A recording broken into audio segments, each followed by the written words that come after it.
Terus dulu nih naikin dikit-dikit, pelan-pelan aja karena sekarang kita akan masuk ke dalam match yang ketiga di hari ini di game pertama antara Nako Spaceship versus DG Esports Best of 3 Series. Let's go, Fiskal. Let's go. Ada One di sana yang nampaknya agak sedikit offside kali ini dan dibalas dengan penggunaan satu Divine Wave yang dibuka oleh seorang Xiaomi. Namun di bagian bottom lane, 12 dari segi laning pace Pahlevi lebih sedikit mendominasi karena untuk di awal-awal kayaknya 12 di sini harus membuat naik plate deh, biar dia bisa nge-reduce attack speed yang dimiliki sama Omen dan dia nggak mudah tumbang juga untuk di-kill sama Omen. Ditambah lu bisa bikin juga Sonic Boots. In my opinion, ketika lu ngelawan hero-hero hitter, bakalan enak banget lu kena reduce attack speed dan juga attack damage secara berbarengan. Jadi kalau lu pakai hero-hero yang lumayan squishy untuk di awal-awal kayak Tachi, Ryoma ataupun yang lainnya di solo lane, lu bisa menggunakan hal yang gue lakuin juga gitu dulu. Nah, bisa banget untuk digunakan hal yang kalian lakuin ya. Dan kalau kita perhatikan kali ini pastinya Nako Spaceship dan juga DG Esports juga bakal lebih berhati-hati lagi untuk early game mereka, walaupun memang terkesan dari DG Esports ya lebih agresif dari segi mobilitas, mereka lebih tinggi. Tapi perlu diingat juga dari Sugar Mini dengan ada seorang Lumbur ini seharusnya akan sedikit sulit untuk seorang Ayap nantinya bisa masuk kecuali braceletnya dibuka terlebih dahulu. Karena kalau untuk counterplay dampaknya bakal jadi masalah nih. Sekali Sugar Mini all in, teman-temannya juga bakal follow up dan perlu diingat area efek yang dimiliki dari seorang Sugar Mini yaitu Torus Splitter itu cukup besar gitu kan, walaupun memang nggak kalah besar juga dari bracelet, tapi gue rasa dari segi jarak itu masih tetap diambil oleh Sugar Mini. Dan sekarang untuk perebutan yang pertama kali ini bakal coba dicari dulu aja, bakal coba di zoning dulu aja, tapi Ayam sekali ini udah mulai datang terlebih dahulu. Dimana kalau kita lihat dari seorang Tuelo menjadi garda terdepan, bakal ada tadi kejujuran, tapi ternyata terangkat semua aja. Langsung coba masuk dengan penggunaan Tembres, bakal ada satu steri ini karena dua orang sekaligus bakal disusul dengan penggunaan berhasil. Udah bakal serangan Zimi kali ini langsung menghilang. Pahlevi masih pecut-pecut, tapi masih bisa dibalikin dan untuk DG Esports mampu mendapatkan satu abyssal dragon. Masih bisa diusir pakai satu shatter nampaknya di sana oleh seorang Sugar Mini. Boleh di forward nampaknya Bung Kodok ya kan ke WA saya. Dan DG Esports kali ini mereka udah berhasil melakukan satu player agak sedikit tryhard juga karena lama banget buat dapetin seorang Xiaomi. Ini menandakan Nako Spaceship udah memiliki kualitas upgrade dari mereka yang ada di ASLB. Mereka sudah bisa mendapatkan satu team fight yang lama sekali atas tim DG Esports di early game, yang dimana dua-duanya sama-sama kuat di early gamenya juga. Ini tim Nako Spaceship punya PD meter yang udah nggak main-main sih kalau menurut gue, dan bahkan mereka bisa berpotensi menjadi threat untuk tim DG Esports itu sendiri agar kehilangan 1 poin di bracketnya. Dan dilihat dari Sugar Mini dari segi positioning saat ini dia benar-benar sangat menjaga laning pace yang ada di bagian mid dan juga top lane-nya terus-menerus. Dia bolak-balik karena kita tahu sendiri Lumbur dengan Rampage dan juga Stone Shatter ya, lu bisa mendapatkan potensi pick off besar. Tapi sayangnya 4 player naik ke atas langsung ke atak, Prism dibuka dan langsung Ayap connect menuju ke bagian seorang Ayap dan juga Nux di sana. Masih ada lasso yang disimpan dan juga Sword and Shield dari seorang Ayap, tapi sayangnya top lane harus pulang dan bahkan bottom lane juga 12 di sini nggak mendapatkan apa-apa beserta seorang Assassin. Ya susah juga ngenain Cataclysm ke arah seorang Wanzi ya, kecuali emang kepleset-pleset dikit gitu kan dari seorang Wanzi. Bener-bener jadi cukup sulit untuk seorang Zimi.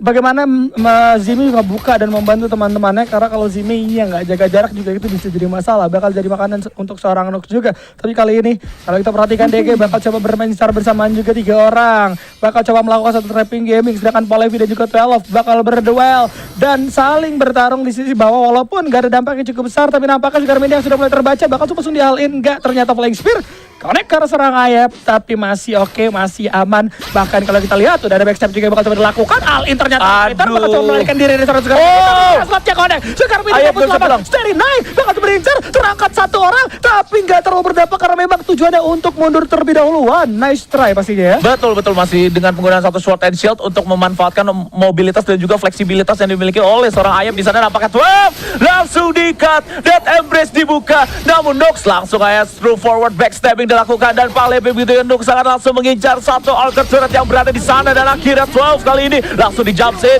dan langsung di clear begitu saja wave-nya. Assassin mencoba untuk melakukan satu jogging terlebih dahulu dan Nux akan mendapatkan lifestyle, namun sayangnya ada Cataclysm yang membantu dari seorang Assassin dan akhirnya Pahlevi ter-take down. Nux gak bakalan di-bus check nampaknya karena memang di sana HP-nya kurang begitu banyak dan bahkan Nux akan berpotensi untuk di-kill kali ini. Masih bisa digocek menjadi beku Steve Ranger, ditarik pakai Satu lasso dan akhir Assassin berhasil di take down gitu saja. Sugar Mini langsung pukul-pukulan antar support dari Lumbur dan juga Wonder Woman. Tapi nampaknya Wonder Woman kali ini harus cabut karena objektif dia buat dapetin kill dan membantu sudah selesai. Yes, itu dia ya perbedaan dari keduanya yang cukup menarik, sama-sama beku juga gitu. Kenapa begitu suaranya, bro? Enggak, lucu aja tadi sama-sama beku gitu. Dan lu bilang itu beku Steve Roger.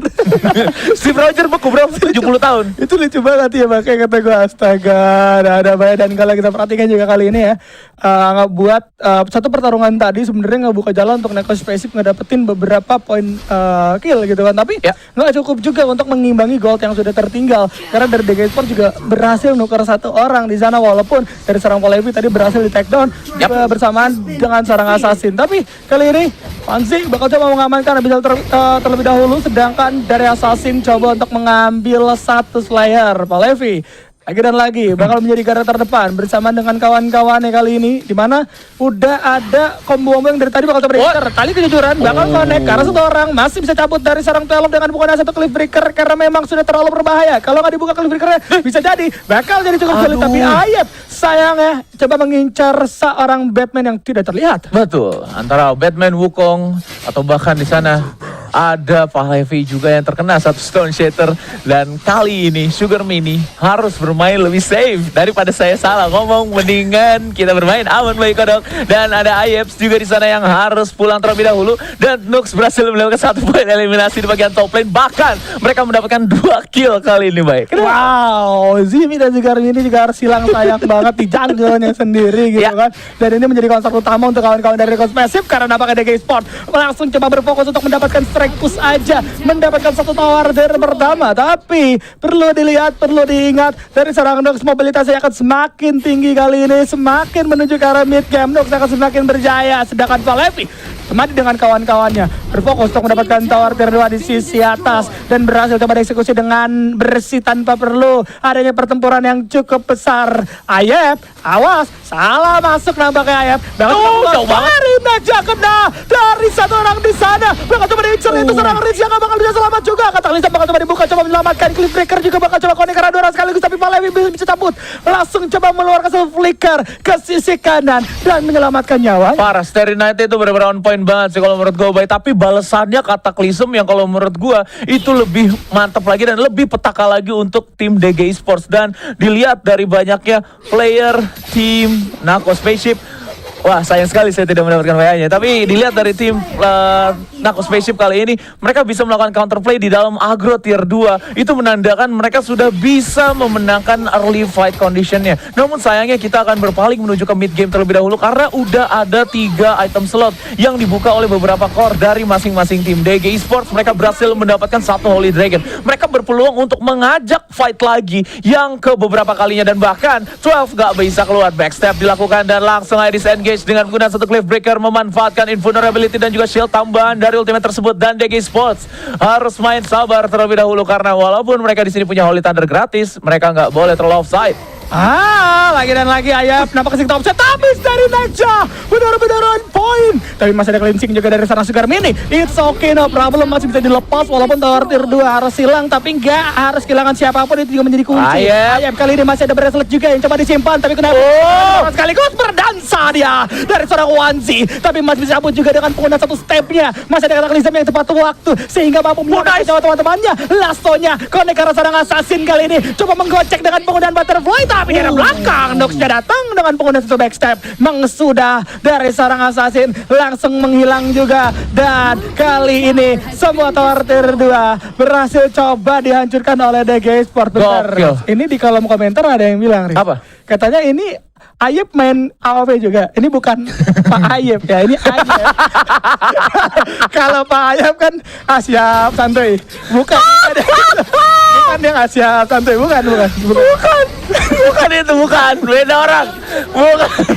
Aduh, sumpah itu lucu banget lagi. Oke, kita tahan dulu karena memang Polevi kali ini bakal langsung aja direct ke dalam dengan Death Embrace-nya, mengikat seorang 12 dan sudah nggak ada lethality lagi yang dimiliki oleh tim Neko Spaceship untuk melakukan counterplay. Dan bahkan reset backstepnya Nux bisa kedua kali loncat ke next target, tetapi nggak mau di-decide karena harus ada wave yang dijalankan terlebih dahulu di bagian mid dan juga top lane kali ini yang tersedia oleh tim Neko Nako Spaceship dan mereka pun harus melakukan defense terlebih dahulu. Satu butterfly dance dibuka, Cataclysm kena ketiga player dari tim DG Esports dan bahkan DG Esports menjalankan satu wave minion yang ada di bagian bottom lane kali ini.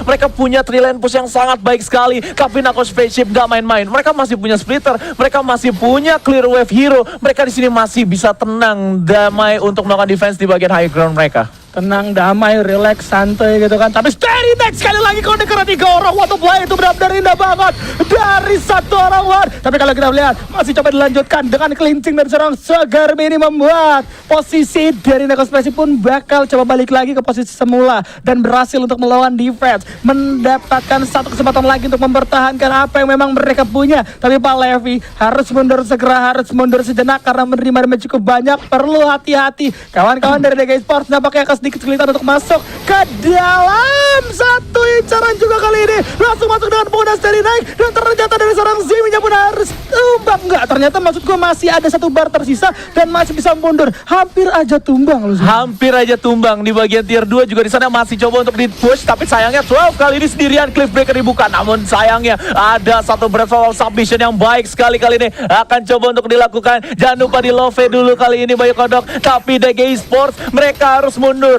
Mereka bahkan masih bisa ke Holy Dragon terlebih dahulu, Bay. Yes, waduh, gokil banget ya. Dan kalau kita lihat juga DG Esports kali ini bermain dengan cukup rapi. Dan Neko menurut gua mereka bertahannya kuat banget. Ya. Udah hampir, mereka nahan berapa wave ya tadi ya? Sekitar 3 wave berturut-turut mereka tahan. Dan kalau kalian lihat itu nggak ada yang hancur sama tapi nggak hancur. Jadi mereka nggak perlu mikirin manajemen creep yang terlalu berlebihan juga. Wah, kali ini bakal coba diincar. Dan itu ngebuat akhirnya DG mau nggak mau mundur karena udah terlalu bonyok juga gitu kan, terlalu lama. Kalau DG masih memaksakan, itu jadi kesempatan untuk Nako Spaceship juga untuk membalikan keadaan. Sehingga kali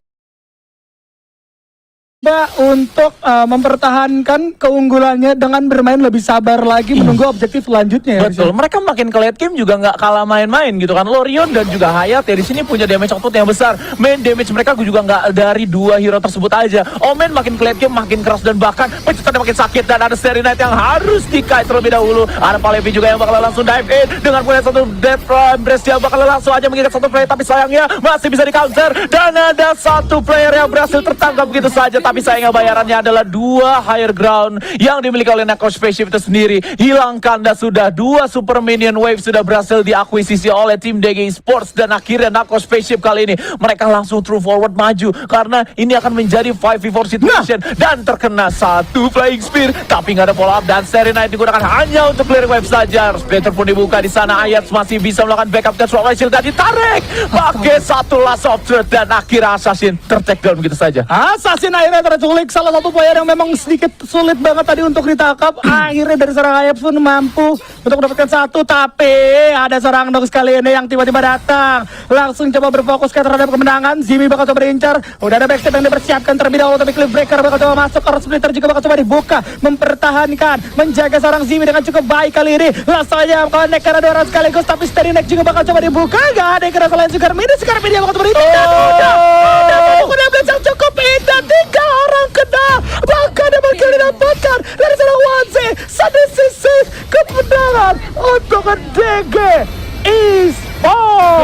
DG Esports di game yang pertama menurut gue ini akan menjadi